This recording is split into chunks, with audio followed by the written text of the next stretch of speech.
ഇടുക്കി ജില്ലയിൽ കൊടയത്തൂർ പഞ്ചായത്തിൽ ആനക്കയമെന്ന സ്ഥലമാണിത്. വർഷങ്ങൾക്ക് മുമ്പ് ആന ഇവിടെ സ്ഥിരമായി വെള്ളം കുടിക്കാനിറങ്ങുമായിരുന്നു എന്നാണ് നാട്ടുകാർ പറയുന്നത്. അങ്ങനെയാണ് ഈ പ്രദേശം ആനക്കയമായത്. ഇവിടെ ഇപ്പോൾ അലോഷിയും കുടുംബവും 20 പശുക്കളെ ശാസ്ത്രീയമായി വളർത്തുന്നു.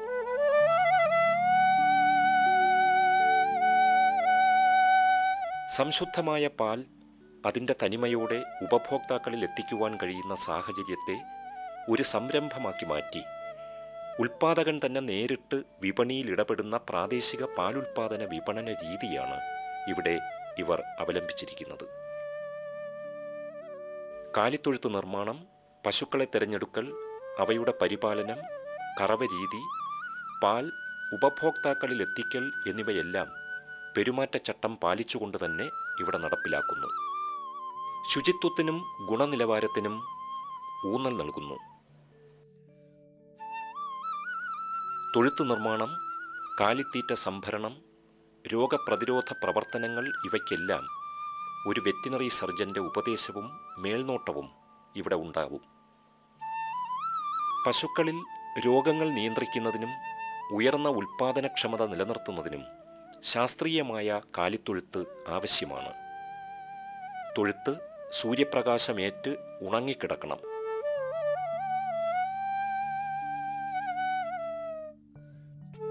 അതുകൊണ്ട് തന്നെ 4 തൂണുകളിലായി നിൽക്കുന്ന തൊഴുത്തിന് ഭിത്തികൾ ഒഴിവാക്കിയിരിക്കുന്നു.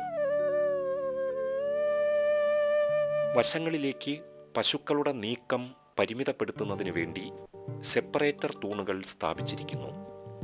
തൊഴുത്തിൻ്റെ മുൻവശത്തായി 2 അടി വീതിയിൽ പുൽത്തൊട്ടിയും 1 അടി ഉയരമുള്ള ഭിത്തിയിൽ 1.5 അടി ഉയരമുള്ള പുൽത്തൊട്ടി തൂണുകളും 9 ഇഞ്ച് അകലങ്ങളിൽ നിർമ്മിച്ചിരിക്കുന്നു. ശരിയായ പാലുൽപാദനത്തിന് മുഴുവൻ സമയവും ശുദ്ധജല ലഭ്യത ഉറപ്പുവരുത്തണം. അതിനായി ഇവിടെ ഓട്ടോമാറ്റിക് വാട്ടറർ ഘടിപ്പിച്ചിരിക്കുന്നു. തീരെ താഴ്ന്ന മേൽക്കൂര അനുവദനീയമല്ല.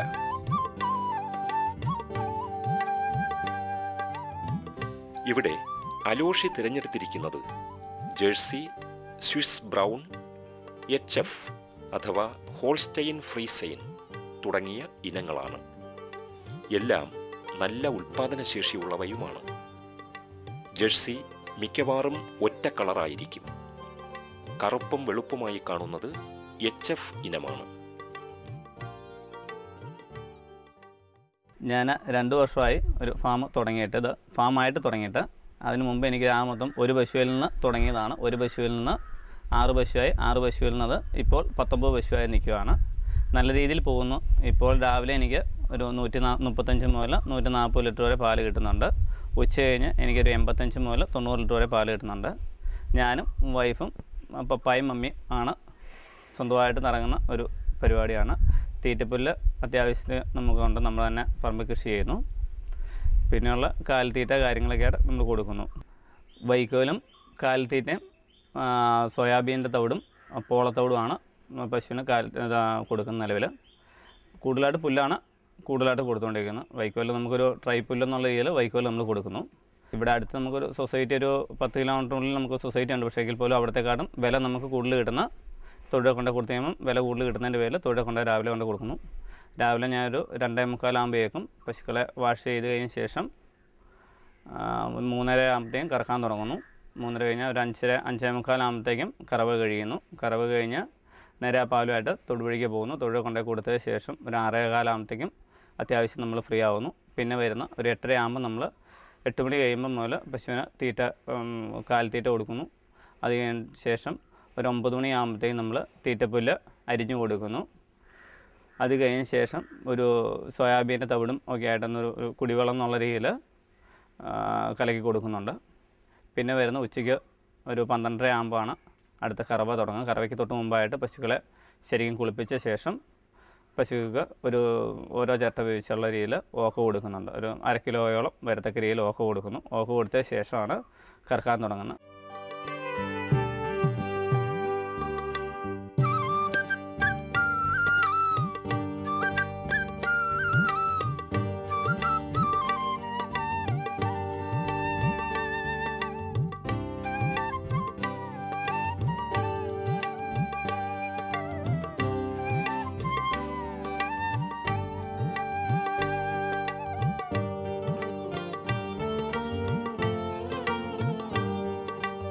പച്ചപ്പുല്ലും വൈക്കോലുമാണ് പ്രധാനമായും തീറ്റയായി നൽകുന്നത്. വൃക്ഷങ്ങളുടെ ഇലകൾ, വാഴത്തട, കുളവാഴ തുടങ്ങിയവയും തീറ്റയായി നൽകുന്നു.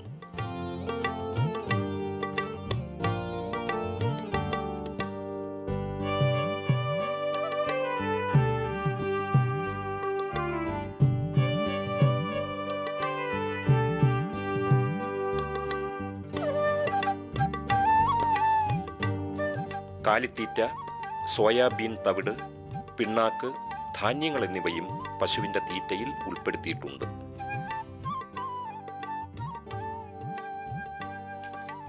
അതിരാവിലെ 3:30 പശുവിനെ കറക്കാൻ തുടങ്ങും. 5-5:15 കറവ കഴിയും. മെഷീൻ ഉപയോഗിച്ചും കൈകൊണ്ടും കറന്നെടുക്കും. കൈകൊണ്ട് കറക്കുന്നയാൾ കറവയ്ക്ക് മുമ്പും പിമ്പും അണുനാശിനിയോ സോപ്പോ ഉപയോഗിച്ച് കൈകൾ കഴുകിയിരിക്കണം. കറവയ്ക്ക് മുൻപ് പശുവിൻ്റെ അകിട് വെള്ളം കൊണ്ടും പൊട്ടാസ്യം പെർമാംഗനേറ്റ് ലായനി ഉപയോഗിച്ചും കഴുകണം. വിപണനത്തിനായി 12 കിലോമീറ്റർ അകലെ തൊടുപുഴയിൽ രാവിലെ തന്നെ ഈ പാലെത്തിക്കുന്നു. അടുത്തൊന്നും സൊസൈറ്റികളില്ല. 1 ലിറ്ററിന് 32 രൂപ നിരക്കിൽ വില ലഭിക്കുന്നു.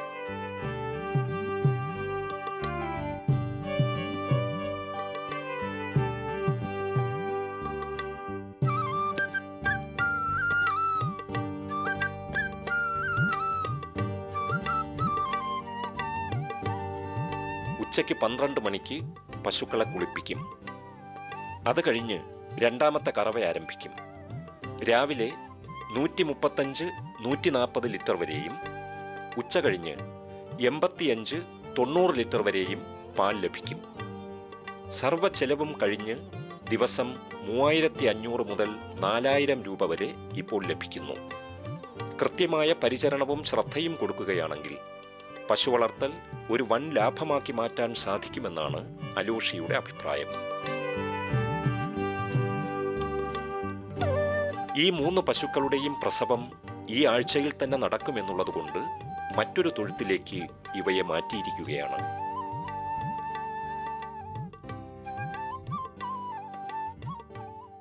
ഇടുക്കി ജില്ലയിലെ തൊടുപുഴ ഏരിയയിലെ റൂറൽ ഏരിയയിൽപ്പെട്ട ഒരു മൃഗാശുപത്രിയാണ് കൊടയത്തൂർ മൃഗാശുപത്രി. ഏറ്റവും ചെറിയ പഞ്ചായത്തുകളിലൊന്നാണ്. ഏകദേശം 846 പശുക്കൾ മാത്രമേ ഇവിടെ ഉള്ളൂ. ഏകദേശം 100ഓളം പന്നികളും പിന്നെ 40-50ഓളം എരുമകളും ഉള്ള ഒരു ചെറിയൊരു പഞ്ചായത്താണ് ഇവിടെ. എന്നാൽ ജില്ലയിലെ എല്ലാ മൃഗസംരക്ഷണ പ്രവർത്തനങ്ങളും വളരെ നല്ല രീതിയിൽ നടന്നു പോകുന്ന ഒരു പഞ്ചായത്തും കൂടിയാണ്. സർക്കാർ പ്രഖ്യാപിക്കുന്ന എല്ലാ പദ്ധതികളും തന്നെ ഈ പഞ്ചായത്തിൽ ഫലപ്രദമായിട്ട് നടപ്പാക്കുന്നുണ്ട്. ശ്രീ അലോഷി പൊന്നാമറ്റത്തെപ്പറ്റി പറയുകയാണെന്നുണ്ടെങ്കിൽ അദ്ദേഹം ഈ പഞ്ചായത്തിൽ നിന്നും മൃഗസംരക്ഷണ മേഖലയിലേക്ക് വരുന്ന ഒരു ഊർജ്ജസ്വലനായ ഒരു ചെറുപ്പക്കാരനാണ്. ഏകദേശം 1 വർഷത്തോളമേ ആയുള്ളൂ അദ്ദേഹം ഈ മേഖലയിലേക്ക് പൂർണ്ണമായി ശ്രദ്ധ പതിപ്പിച്ചു തുടങ്ങിയിട്ട്. അദ്ദേഹത്തിൻ്റെ കുടുംബത്തിൻ്റെ ഫുൾ സപ്പോർട്ടും അദ്ദേഹത്തിനുണ്ട്. ഒരു ജോലിക്ക് പോകുന്നത് കൂടാതെ തന്നെ എക്സ്ട്രാ സമയം കണ്ടെത്തിയാണ് ഈ മേഖലയിൽ അദ്ദേഹം കൂടുതൽ ശ്രദ്ധ ചെലുത്തുന്നത്. അദ്ദേഹത്തിൻ്റെ പിതാവും മാതാവും ഭാര്യയും മക്കളും എല്ലാം ഈ പ്രവർത്തനത്തിൽ അദ്ദേഹത്തെ സഹായിക്കുന്നുണ്ട്. ഏകദേശം 20-22ഓളം പശുക്കൾ അദ്ദേഹത്തിനുണ്ട്. ഘട്ടം ഘട്ടമായിട്ട് നടപ്പാക്കി ഇപ്പോൾ 22ഓളം പശുക്കൾ അദ്ദേഹത്തിനുണ്ട്. സംസ്ഥാന സർക്കാരിൻ്റെ മൃഗസംരക്ഷണ മേഖലയിൽ പെടുത്തിയുള്ള എല്ലാ സഹായ സഹകരണങ്ങളും നമുക്ക് ചെയ്തു കൊടുക്കാനായിട്ട് സാധിക്കുന്നുണ്ട്. ഇടുക്കി പാക്കേജിൽ പെടുത്തി അദ്ദേഹത്തിന് വേണ്ട ആനുകൂല്യങ്ങൾ നമ്മൾ സർക്കാരിൻ്റെ ഭാഗത്തു നിന്ന് ഈ മൃഗാശുപത്രി വഴി അദ്ദേഹത്തിന് കൊടുക്കാൻ സാധിച്ചു. മാത്രമല്ല കന്നുകുട്ടി പരിപാലന പദ്ധതിയിൽപ്പെടുത്തി അദ്ദേഹത്തിൻ്റെ ഫാമിലെ എല്ലാ പശുക്കിടാങ്ങളെയും നമ്മൾ ഈ കന്നുകുട്ടി പരിപാലന പദ്ധതിയിൽപ്പെടുത്തി സബ്സിഡൈസ്ഡ് റേറ്റുള്ള കാലിത്തീറ്റ കൊടുക്കുന്നുണ്ട്. സർക്കാരിൻ്റെ എല്ലാവിധ പരിശീലന പരിപാടികളും അദ്ദേഹത്തെ ഉൾപ്പെടുത്തിയിട്ടുണ്ട്. കാലാകാലങ്ങളിൽ വരുന്ന എല്ലാ പ്രതിരോധ കുത്തിവയ്പ്പുകളും നമ്മൾ ആ ഫാമിൽ ചെന്ന് എടുക്കാറുണ്ട്.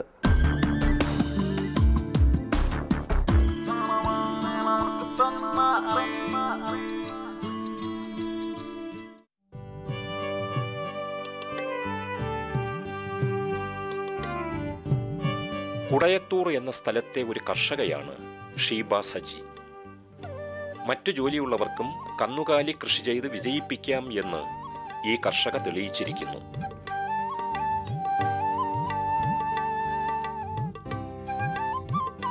ഒരു ആയുർവേദ ഫാർമസിയിലെ ഫാർമസിസ്റ്റായ ഷീബ സജി 10ഓളം ആടുകളെ ഇവിടെ വളർത്തുന്നു.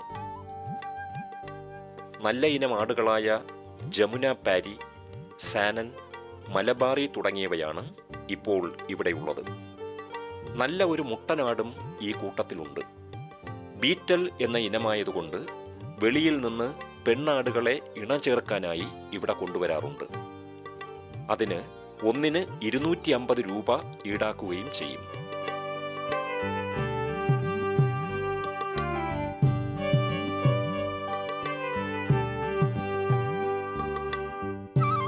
തുടക്കം സാധാരണ രീതിയിലായിരുന്നെങ്കിലും ആനിമൽ ഹസ്ബൻഡറി ഡിപ്പാർട്ട്മെൻറ്റിൻ്റെ സഹായത്തോടെ നല്ല രീതിയിലുള്ള ശാസ്ത്രീയമായ ഒരു കൂട് നിർമ്മിച്ചു കിട്ടി.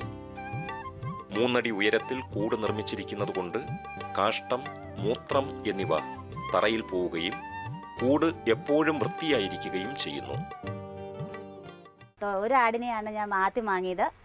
അതിൽ നിന്നുണ്ടായ കുഞ്ഞുങ്ങളെ വിറ്റ് കഴിഞ്ഞപ്പം അത്ര നഷ്ടമൊന്നും വന്നില്ല, നല്ല ലാഭമായിട്ട് തോന്നി. അതിൽ നിന്ന് ഞാൻ എണ്ണം കൂട്ടിയെടുത്തു.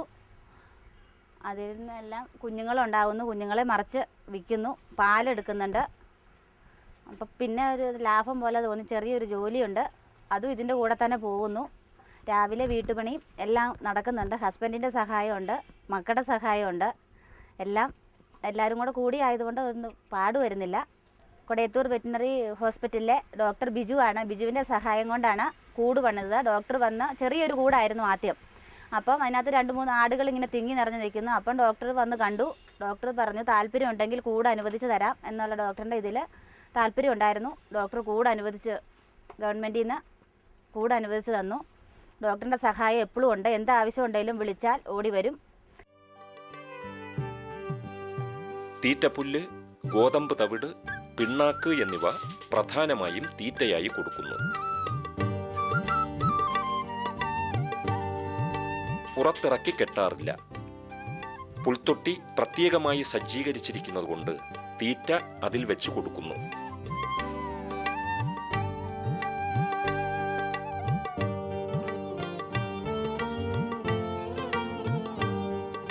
ഒരു വയസ്സ് കഴിഞ്ഞ പെണ്ണാടുകളെ ഈ ഫാമിൽ തന്നെയുള്ള മുട്ടനാടുമായി ഇണചേർക്കുന്നു. ഒരാടിന് ഒരു പ്രസവത്തിൽ 2-3 കുഞ്ഞുങ്ങൾ ഉണ്ടായിരിക്കും. 3-4 മാസം കഴിയുമ്പോൾ ഈ കുഞ്ഞുങ്ങളെ വിൽക്കും. ഒരു കുഞ്ഞിന് മിനിമം 4000 രൂപ മുതൽ ലഭിക്കും. ഇപ്പോൾ ഇവിടെ 5 ആടുകൾ കറക്കുന്നവയായിട്ടുണ്ട്. ദിവസവും രാവിലെ കറക്കും. 5 ലിറ്ററിൽ കൂടുതൽ പാൽ ലഭിക്കും. 1 ലിറ്ററിന് 100 രൂപ നിരക്കിൽ വിൽക്കുന്നു. രാവിലെ 8 മണിക്ക് മുമ്പ് എല്ലാ പണിയും കഴിഞ്ഞ് ജോലിക്ക് പോകും. ഉച്ചയ്ക്ക് ഊണ് കഴിക്കാൻ വീട്ടിൽ വരുമ്പോൾ ആടുകൾക്ക് വെള്ളവും തീറ്റയും കൊടുക്കും. പിന്നെ വൈകുന്നേരവും ഇതുപോലെ തന്നെ കൊടുക്കും. ജോലിയും ആട് വളർത്തലും ഒന്നിച്ചു കൊണ്ടുപോകാൻ ഒരു പ്രയാസവും തോന്നുന്നില്ല എന്നാണ് ഷീബ പറയുന്നത്. വലിയ മുതൽ മുടക്കു കൂടാതെ വരുമാനമുണ്ടാക്കാൻ പറ്റിയതാണ് ആടുവളർത്തലെന്ന് ഇവിടെ തെളിയിക്കപ്പെട്ടിരിക്കുന്നു. ഷീബയെ പറ്റി പറയുകയാണെന്നുണ്ടെങ്കിൽ അവർ ഈ മേഖലയിലേക്ക് വന്നിട്ട് ഏകദേശം 1 വർഷത്തോളം ആകുന്നതേ ഉള്ളൂ. ഈ ആശുപത്രിയിൽ നിന്ന് നമ്മളെ കൊണ്ട് പറ്റുന്ന എല്ലാ സഹായങ്ങളും നമ്മൾ ചെയ്തു കൊടുക്കാനായിട്ട് ശ്രമിച്ചിട്ടുണ്ട്. ആടുകളെ മേടിക്കുന്നതിനായിട്ട് നമ്മുടെ ഭാഗത്തുനിന്നുള്ള എല്ലാ സഹായങ്ങളും ചെയ്തു കൊടുത്തിട്ടുണ്ട്. മാത്രമല്ല ആട് വളർത്തലിനെ പറ്റിയുള്ള ഒരു പരിശീലന പരിപാടി, 4 ദിവസത്തെ ഒരു എൻ്റർപ്രണർഷിപ്പ് പരിശീലന പരിപാടിയിൽ ഈ പഞ്ചായത്തിൽ നിന്ന് 2 പേരെ തിരഞ്ഞെടുത്തതിൽ ഒന്ന് ഷീബയാണ്. അവരത് സക്സസ്ഫുള്ളായിട്ട് ആ ട്രെയിനിങ്ങിൽ പങ്കെടുത്തിരുന്നു. മാത്രമല്ല ഇതിൻ്റെ പാലിൻ്റെ മാർക്കറ്റിങ്ങിനാണെങ്കിൽ നമ്മൾ ആശുപത്രിയിൽ നിന്നുള്ള സഹായം ചെയ്തു കൊടുക്കുന്നുണ്ട്. അതായത് നേച്ചർ ഫ്രഷ് മിൽക്കിൻ്റെ ഒരു മാർക്കറ്റിംഗ് ആയിട്ട് അവരെ ബന്ധപ്പെടുത്തി അങ്ങനെ അവരുടെ ആടിൽ നിന്ന് ഉൽപ്പാദിപ്പിക്കുന്ന പാല് നല്ല വിലയ്ക്ക് അവർക്ക് മാർക്കറ്റ് ചെയ്യാനായിട്ടും സാധിക്കുന്നുണ്ട്. മൃഗസംരക്ഷണ വകുപ്പിൽ നിന്ന് കൊടുത്ത ഒരു ആനുകൂല്യത്തിൻ്റെ വെളിച്ചത്തിലാണ് അവർ ഇന്നൊരു നല്ലൊരു കൂട് ഇപ്പോൾ കെട്ടിപ്പടുത്തിരിക്കുന്നത്. അവരുടെ ഉദ്ദേശം ഇപ്പോൾ ട്രെയിനിങ്ങിൽ പങ്കെടുത്ത് ഈ കൂടുകളിൽ നിന്ന് കൂടുതൽ ആടുകൾ ഉൽപ്പാദിപ്പിച്ച് ഏകദേശം 100-200 ആടുകളുടെ ഒരു വലിയൊരു ഫാം തുടങ്ങുക എന്നുള്ളതാണ് അവരുടെ ഉദ്ദേശം.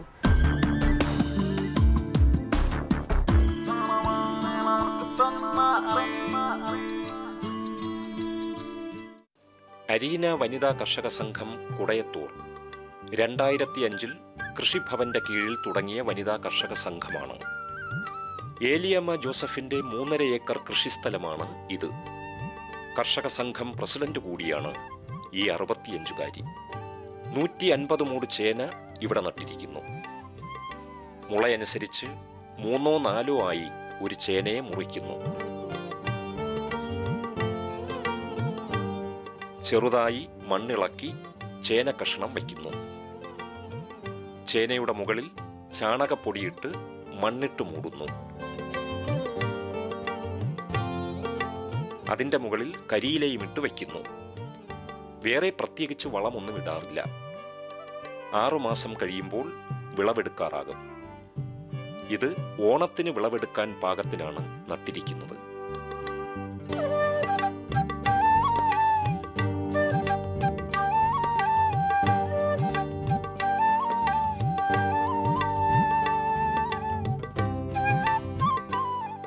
സ്ലറിയും കമ്പോസ്റ്റും ഇട്ട് വാഴകൾ നടും.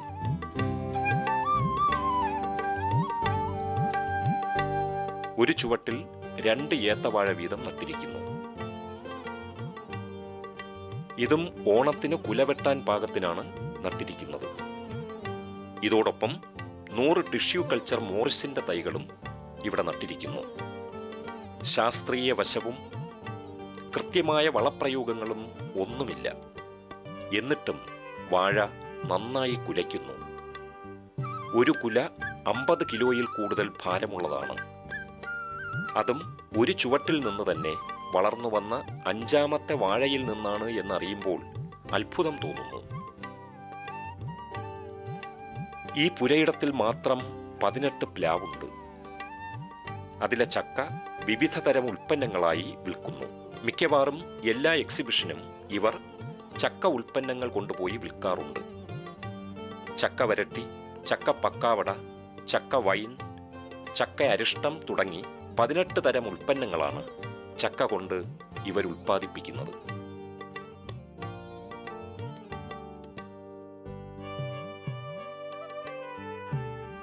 ഇതിനെല്ലാം പുറമെ പുതിയ പരീക്ഷണവും ആരംഭിക്കുന്നു.